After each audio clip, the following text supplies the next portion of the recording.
All right, guys, been just a little bit sidetracked today with a lot going on.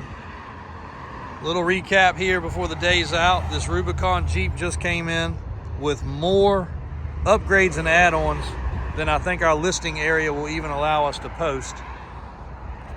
It's filthy. It'll be getting detailed up shortly. But she is built. Hydro assist steering, bumpers, winch, hood louvers, every single thing you could imagine.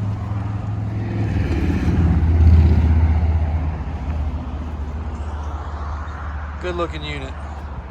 The any level lift went out for a test drive. Very good prospective customer on that. Repeat buyer of ours. She's sitting all the way down. You don't see that very often. 392 Hemi RT Challenger Scat Pack Shaker. There's a lot to say in one sentence there. 70-year-old man. Technically he's 69. Good friend of mine that I went to school with, father's car. 14,000 miles. All original, non-modded other than window tint, and he put an upgraded size Michelin tire on it.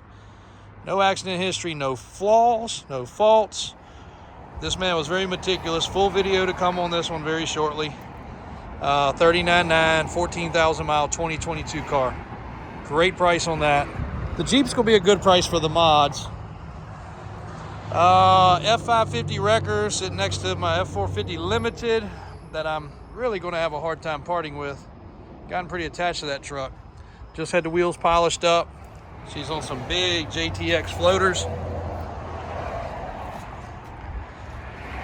Very low mileage truck. Had a couple, just tell you guys how picky we are about some things. Every now and then if you hit a bump, the thing would set a traction light and a stability light. Now of course you would go straight to the suspension. Okay, it's because of all this. But it's not. It's actually because of a sensor in the mirror. They pulled the mirrors apart to color match everything, and they left a connection almost not connected. It was loose. So when you hit a bump, it would shake. And it had to do with this outside sensor and light and mirror and all that. So it took almost a day to locate that with my Ford guy working on it. So if you guys ever think we waste our time just goofing off, we don't. That to me was a little bit aggravating. Not to say it won't still have something, because the suspension does glitch a lot of things with the computers, but I don't think we'll have that problem anymore. Snapped it together, everything's good. Again, it was a man-made problem, not a Ford problem, because they had the mirrors apart. My 350 truck that I've been driving, this truck has towed boats. Daniel kind of reminded me how much we've done with this truck. I built this for a good local customer. It was a single one-owner truck. He used it for an interim truck while we were waiting on a 450 build. So this truck, we've put at least 10,000 miles on it, delivering cars to car shows, using it, taking the boats in and out, putting our trailers away, actually delivered one of our campers we sold with it. 26s, 37s. Daniel and Brian did the lift. This was a single owner truck prior to that, all highway miles. We added a lift, and it is up for grabs. And it does have a lot of miles, 200 some thousand miles, but great truck. 15 Chevy low mileage Duramax. This 17 I brought y'all a video on. Just a few things that have just finally made their way to lot. As you can see, she's freshly inspected, freshly serviced. Oh, no keys. LTZ loaded, single owner, GM maintained truck. So if you haven't seen the video, you're looking for a cheaper truck, that's a $20,000 truck. Sitting next to this Trail Boss, which I drove today. Have a customer very interested in this that's also a repeat buyer. 2021 for 27, 160K on the miles.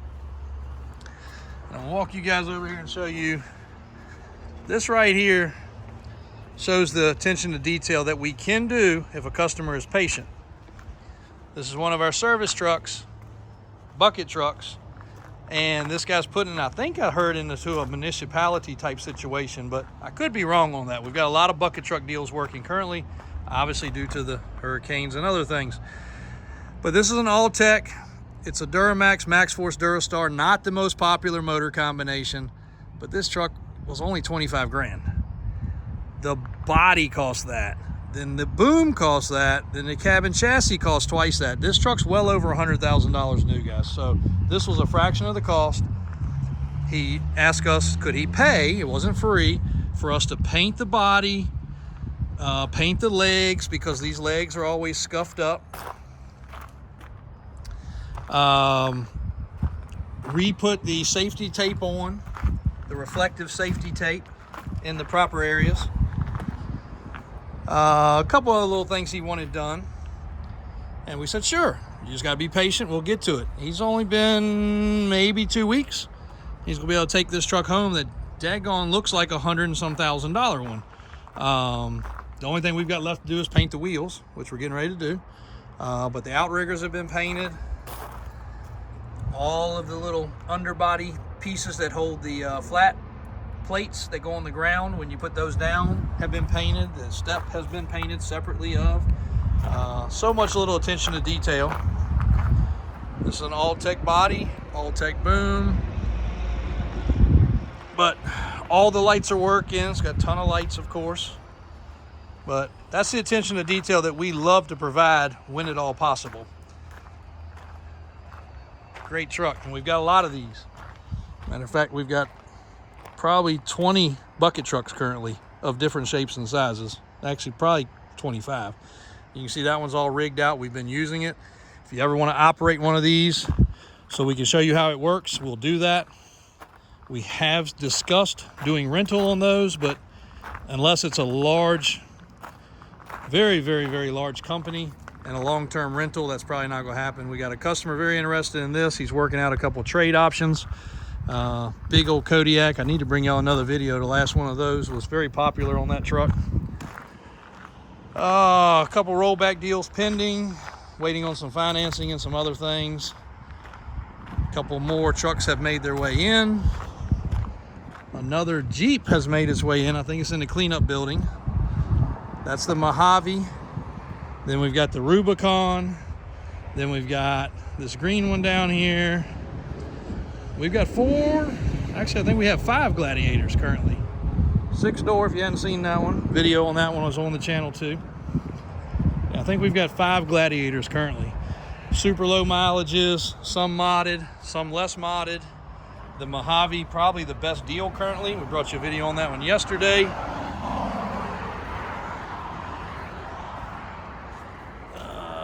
Let's see here, yep. So 7,000 miles, 20-some thousand miles, 12,000 miles. We've got the other black one with the 1-ton axle conversion. I think that's sitting up front. It is. Right up there. And a few more of these utility trucks have just come in. They're going through service. I keep going back to these things, guys. They are a lot of truck for the money. And also, just like my bucket trucks, these were all corporately owned and fleet maintained with great history.